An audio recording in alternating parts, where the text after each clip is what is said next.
সারা পৃথিবীতেই হচ্ছে, এমন কোনো কিছু হতে পারে না যে সবাই বা কেউ একটা অংশ এটা থেকে দূরে থাকবেন।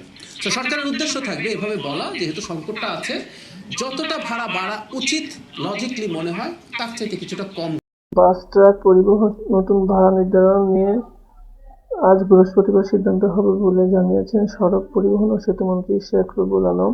বুধবার সচিবালয়ে জ্বালানি তেলের দাম বাড়ার কারণ নতুন বাস ভাড়া নির্ধারণ সংক্রান্ত বৈঠক শেষে সাংবাদিকদের সঙ্গে আলাপকালে তিনি এই কথা জানান।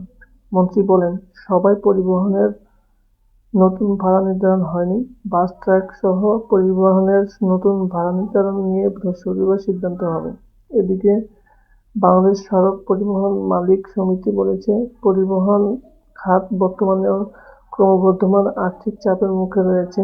সম্প্রতি ডিজেল লিটার প্রতি 15 টাকা বৃদ্ধি এবং ডলারের দাম বেড়ে যাওয়ায় আমদানিকৃত খুচরা যন্ত্রাংশ ও সামগ্রিক যানবাহন রক্ষণাবেক্ষণের খরচ অনেক বেড়ে গেছে।